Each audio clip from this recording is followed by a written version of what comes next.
Hi there, and welcome to Home Wizards. I'm Cindy Dole. Hey, I'm Eric Stromer. And here's a tip. If you're thinking of getting your grill ready, because it is, after all, the big weekend to kick off grilling season. It's the biggest grilling season ever, isn't it? It's like the Super Bowl of grilling. Yeah. We love the aluminum foil trick, and it's one of those things where, yes, you can use those wire brushes and other tools, but who doesn't already have some aluminum foil sitting in the pantry? You probably do. Sure. And all you have to do is then just make sure that the grill is off.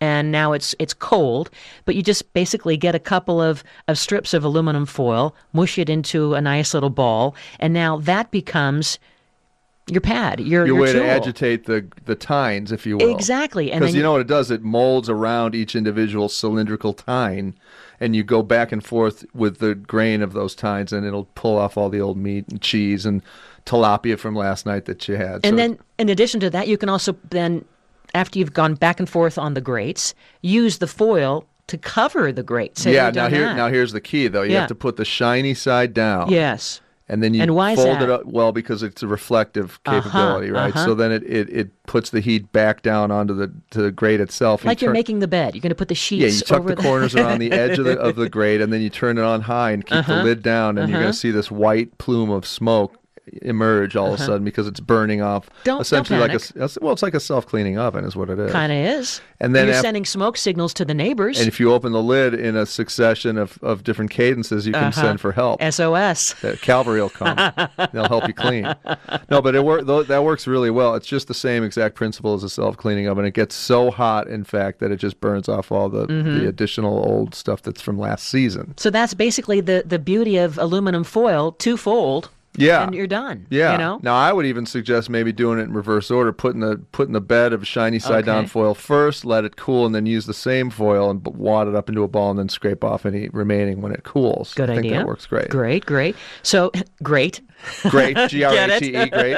Yeah. So let's talk about some more things that you can do, because it is kind of a pain when you think of you want to get out the burgers, the hot dogs, the shrimp skewers, whatever, and oh my gosh, the grill isn't ready. And if you don't do it, what could be worse than having those delicious hamburgers with that crispy sort of old food from last season? It's not going to work. Crunching in your teeth. No, it's terrible. So no. you definitely want to use this opportunity before the largest grilling holiday of our year, Memorial Day, to go ahead and clean it off. So here's some great techniques. Yeah. Here's the one I love. If you haven't used the grill yet and you're starting up first of the season, take that grate off. Got it. First, agitate it with a wire brush. All you have to do is sort of puncture some of the existing old dried food that's on there. You don't have to get it clean. Just kind of scrape it up, almost like you're sanding a trim on a wall or something first to have it receive primer. It's the same principle. So smooth it out a little bit with your wire brush. Get it sort of ready to go. Take that, put it in a plastic bag, like a large garbage bag, and put about a quarter cup of ammonia in the bag. Seal the bag. Put it up high somewhere. You don't want your pets or kids to get to it, like maybe the top of a garden shed, for example. Just get it up out of the way. The next day, bring it out. When you open that bag, though, be very careful, because you're going to get this waft of ammonia fumes and gas, right? So turn your head away and open the bag.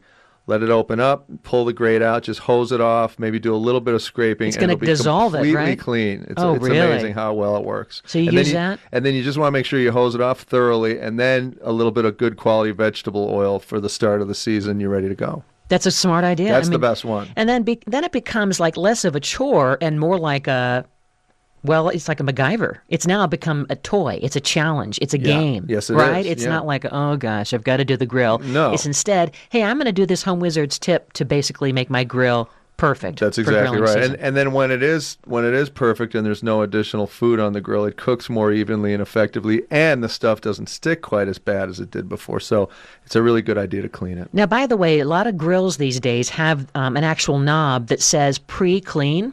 Yeah, they do. And that's kind of a myth, because it really doesn't. Does yours have that knob? It doesn't, no. So that some of the newer ones. I've seen the technology. And it turns out that it doesn't really, quote unquote, clean the grill. Just turns it on. It's just going to make, it loosens, kind of like the ammonia method. It kind of loosens the junk, but you still have to do the elbow grease. Yeah, you do. And the elbow grease isn't even that bad. I mean, again, if it's just an overnight thing, it'll be gone by the next day. So give it a try. Right? Now, have you ever, speaking of self-cleaning, have you ever used your oven and the self-cleaning feature to help to dissolve the gunk on the grates by putting those in the oven. I have not. So this is something that you can do, if you have that self-cleaning oven feature. The idea is you just take, the different grates out of the grill, and you remove the grate and any metal parts, right, that are coated with that grilled on food and spices, and you put the parts right onto the oven racks.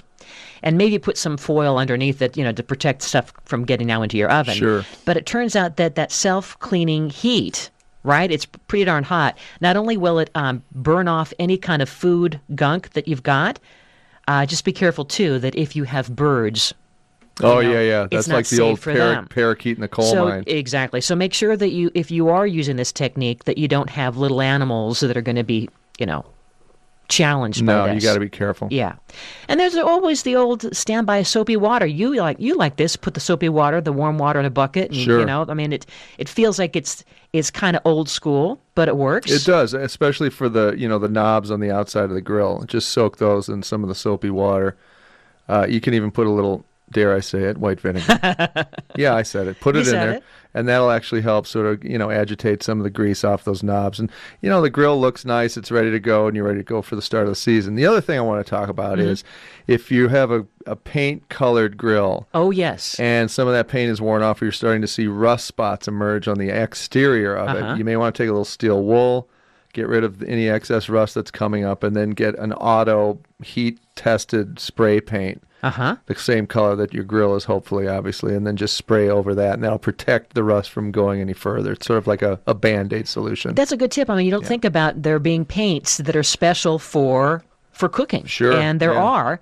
And so you find those in the big box stores, right? Or even the paint stores. Or the auto body stores. Auto parts. Yeah. But that's a great tip, because just make sure that if you do go to your hardware store, say, I want my food safe paint, please. Right. That's the buzzword. Yeah, because what you don't want is the grill to heat up and then it's emitting toxic, off-gassing while you're cooking your burgers. So good news, delicious burgers. Bad news, you're dying of lung cancer. Ooh, well, speaking of burgers, no, we're not going to have that happen. Now that we've set the stage for grilling season with the pristine grill, we've got some great techniques to make the perfect burger, right? Grilling 101, because after all, it is the kickoff of grilling season. Yes, it is. Here we go. Eric Stromer, Cindy Dole. You're listening to Home Wizards, and what? We love to improve your home and improve your life.